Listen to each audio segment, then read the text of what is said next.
ভাগ্য কেউ কখনো বদলে দিতে পারে না। যার ভাগ্য তাকেই কিন্তু আস্তে আস্তে করে নিজের ভাগ্যকে পরিবর্তন করে নিতে হয়। তবে সেই পরিবর্তনের পিছনে আলোচনা সমালোচনা এগুলো তো থাকবে। তো হ্যালো গাইস, সবাই কেমন আছেন? আজকের ভিডিওটা অনেক সকাল থেকেই শুরু করলাম। সকালের সমস্ত কাজকর্ম নিয়েই শুরু করলাম আপনাদের সাথে। আর এই যে সকাল সকাল ঘরের কাজটাই আগে সেরে নিলাম, কারণ বাইরের দিকে গেলে ঘরের সবকিছুই অগোছালো থাকে আর আমার অগোছালো থাকতে একদমই ভালো লাগে না। তো বাইরে গিয়ে দেখি এখানে পুরলাগুলো অনেক বেশি বড় হয়ে গেছে, এগুলো পেকে যাবে, তো পেরে নিলাম। গাছের তরতাজা পুরলা অনেক বেশি মজা হবে খেতে। আর কথায় আছে না, পচা ভাত ধরে পচিয়ে দিয়ে যায় সব। তো গ্রামের অবস্থাও সেম অবস্থা, পচা ভাতের মাস এসে সবকিছু একেবারে পচিয়ে দিয়ে যাচ্ছে। দেখেন কি অবস্থা। আসলে এটা মুরব্বীরা বলে যে পচা ভাতের মাস আসলে নাকি সবকিছু পচিয়ে দিয়ে যায়। আর এমনিতেও গ্রাম অঞ্চলে কিন্তু বৃষ্টি হলে সবকিছু একেবারে জাত অবস্থা হয়ে যায়। একদমই বাইরে যেতে ইচ্ছা করছে না, তবুও তো বাইরে কাজকর্ম সবকিছুই করতে হবে। তো গরুদের জন্য খাবার আনতে চলে গেছিলাম। আর এই যে দেখুন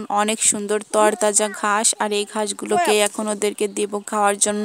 আসলে জীবনে তো সবার সবকিছুরই প্রয়োজন আছে, খাওয়া দাওয়া পরিষ্কার সবকিছুই করতে হবে, আর সেই সাথে কাজকর্ম কিন্তু সবকিছুই চালিয়ে যেতে হবে। তো সকাল সকাল গোয়াল ঘরে এসে ওদেরকে পরিচর্যা করে নিলাম, কারণ একদমই ভালো লাগে না ওরা যদি না খেয়ে থাকে। আর এই যে ছোট্ট একটা বাছুর আছে, তার জন্য কিছু খড় নিয়ে আসলাম তাকে দেওয়ার জন্য। কথা হচ্ছে কাজ কিন্তু করলেই করা হয়ে যায়, আর যদি না করে বসে থাকা হয় তাহলে কিন্তু সারা দিনেও কোনো কাজ পুরাবে। তো শুধু শুধু বসে থেকে সময় নষ্ট না করে কাজ করাটাই ভালো। আর এই যে দেখুন ওদের জন্য সবকিছুই রেডি করে দিলাম। এখানে একবার করে গেলে আর বারবার আসা লাগবে না। খাবার পানি যতটুক যা প্রয়োজন সবকিছুই ওদেরকে এখানে আমি দিয়ে রেডি করে দিয়ে চলে গেলাম। আর এরাও হচ্ছে অবলা, এদেরও খেতে চায়, এদেরও ভালো থাকতে চায়। তো এদেরটাও তো মানুষেরই বুঝতে হবে, তাই না? আর তো কেউ বুঝে দিবে না। তো সকাল সকাল সব কাজকর্ম আস্তে আস্তে গুছিয়ে নিলাম, আর তারপর দুপুরবেলা চলে আসলাম একটু রান্না বান্না করার জন্য। তো অনেকদিন খিচুড়ি রান্না হয় না, আর যেহেতু বৃষ্টি বৃষ্টি ভাব তো চলতেই আছে, তো ভাবলাম যে একটু খিচুড়ি রান্না করে ফেলি। আর খিচুড়িটা আমি বেশিরভাগই রাইস কুকারে রান্না করে থাকি, তো আজকে ভাবলাম যে চুলায় রান্না করি। আর এই যে দেখুন এখানে সব মাল মশলা সবকিছুই দিয়ে আমি সুন্দরভাবে কষিয়ে নিচ্ছিলাম, অনেক সুন্দরভাবে ভাজা ভাজা করে নিব এগুলোকে।